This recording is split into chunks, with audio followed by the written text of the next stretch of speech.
भारत आज प्रधानमंत्री नरेंद्र मोदी का 75वां जन्मदिवस मना रहा है, लेकिन यह दिन केवल एक व्यक्तिगत उत्सव नहीं है। इसे भाजपा ने पूरे देश में सेवा और विकास के प्रतीक के रूप में पेश किया है।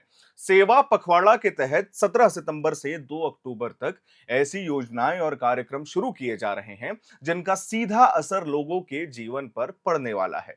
स्वास्थ्य, महिला कल्याण, पोषण, आदिवासी उत्थान, पर्यावरण और बुनियादी ढांचे, हर क्षेत्र में नई पहलें शुरू की जा रही हैं। अगर हम दिल्ली से शुरुआत करें तो नगर निगम ने अपने स्वास्थ्य केंद्रों को आयुष्मान आरोग्य मंदिरों में बदलने का अभियान शुरू किया है। प्रधानमंत्री के जन्मदिन पर 41 नए केंद्रों का उद्घाटन किया जा रहा है। इसके अलावा 30 सितंबर को 19 और केंद्र शुरू होंगे और अक्टूबर में 50 इकाइयां पूरी की जाएंगी। लंबे समय में निगम ने 300 से अधिक केंद्रों का लक्ष्य तय किया है। इन केंद्रों को प्राथमिक स्वास्थ्य सुविधाओं, मातृ शिशु देखभाल और आधुनिक बुनियादी ढांचे में लैस किया जाएगा ताकि राजधानी के आम नागरिकों को बेहतर इलाज दिया जा सके। दिल्ली में ही मजदूर महिलाओं के बच्चों के लिए 500 क्रैच खोले जा रहे हैं। साथ ही ध्वागराज स्टेडियम में आयोजित कार्यक्रम में गृह मंत्री अमित शाह 15 विकास योजनाओं का उद्घाटन भी करने वाले हैं। इससे अस्पताल ब्लॉक्स होंगे, 101 आयुष्मान आरोग्य मंदिर होंगे, 150 डायलिसिस केंद्र होंगे, पुलिसिंग के लिए 75 ड्रोन और 2 वेस्ट टू एनर्जी प्लांट के नींव शामिल हैं। अब मध्य प्रदेश की ओर बढ़ते हैं। प्रधानमंत्री नरेंद्र मोदी आज धार जिले से कई राष्ट्रीय योजनाओं का शुभारंभ कर रहे हैं, जिसमें सबसे अहम है स्वास्थ्य नारी सशक्त परिवार अभियान, जो महिलाओं और बच्चों के स्वास्थ्य और पोषण पर केंद्रित होने वाला है। इसी के साथ 8वें राष्ट्रीय पोषण माह की शुरुआत भी हो रही है।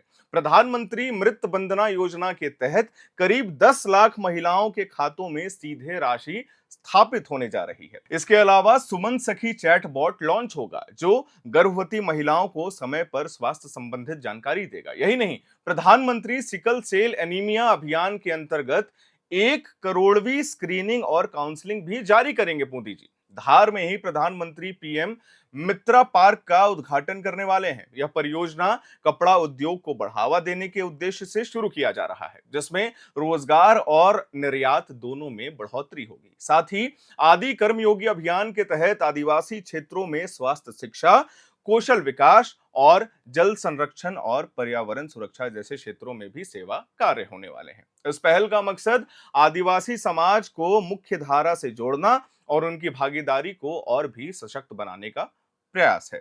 प्रधानमंत्री के संसदीय क्षेत्र वाराणसी में भी इस दिन कई योजनाएं शुरू की जा रही हैं। नगर निगम वाराणसी कुल 111 करोड़ रुपए की परियोजनाओं का उद्घाटन और शिलान्यास करेगा। इससे सड़कों का निर्माण होगा, नालियों में सुधार होगा, जलापूर्ति और बिजली से जुड़ी योजनाएं भी शामिल होने वाली हैं। अब हम बात करें महाराष्ट्र की। महाराष्ट्र की ओर देखें तो यहां स्वास्थ्य पर विशेष जोर दिया जा रहा है। भाजपा ने राज्य भर में 1 लाख से अधिक मोतियाबिंद सर्जरी कराने का लक्ष्य रखा है। साथ ही 10 लाख से अधिक लोगों की आंखों की जांच होगी और जरूरतमंदों को मुफ्त चश्मे दिए जाएंगे। यह पूरा अभियान 17 सितंबर से 2 अक्टूबर तक चलने वाला है। उड़ीसा में इस दिन पर्यावरण संरक्षण को प्राथमिकता दी जा रही है। राज्य सरकार 75 लाख पौधे लगाने का अभियान चला रही है। इसका उद्देश्य हरित आवरण को बढ़ाना और जलवायु परिवर्तन से निपटने की दिशा में एक ठोस कदम है। इसके अलावा कई राज्यों में रक्तदान शिविर, स्वच्छता अभियान, निशुल्क स्वास्थ्य जांच और वृक्षारोपण जैसे कार्यक्रम आयोजित किए जा रहे हैं। पूरी बीच पर प्रसिद्ध रेत कलाकार सुदर्शन पटनायक ने प्रधानमंत्री मोदी का एक विशेष रेत चित्र बनाकर शुभकामनाएं भी सोशल मीडिया पर दी हैं। अगर इन सभी पहलों को एक साथ देखा जाए तो तस्वीर साफ होती है कि प्रधानमंत्री के 75वें जन्मदिन को भाजपा ने केवल एक औपचारिक उत्सव के रूप में नहीं, बल्कि समाज सेवा और विकास के अवसर के रूप में इस्तेमाल किया है। दिल्ली में स्वास्थ्य केंद्रों का रूपांतरण, मध्य प्रदेश में पोषण और महिला सशक्तिकरण अभियान और वाराणसी में बुनियादी ढांचे की परियोजनाएं, महाराष्ट्र में नेत्र चिकित्सा और उड़ीसा में वृक्षारोपण, हर राज्य की योजनाएं वहां की स्थानीय जरूरतों से जुड़ी मानी जा रही हैं।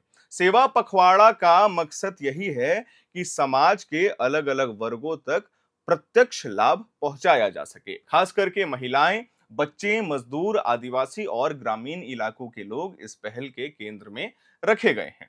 2 अक्टूबर तक चलने वाला यह अभियान गांधी जयंती से भी जुड़ा है। पार्टी इसे सेवा और स्वच्छता से जोड़कर आगे बढ़ा रही है। इसी कारण इसमें स्वास्थ्य, पोषण, स्वच्छता और पर्यावरण जैसी योजनाओं को भी प्राथमिकता दी जा रही है। निष्कर्ष से कहा जा सकता है कि प्रधानमंत्री नरेंद्र मोदी का 75वां जन्मदिवस देश भर में स्वास्थ्य, पोषण, महिला और कल्याण के लिए मनाया जा रहा है।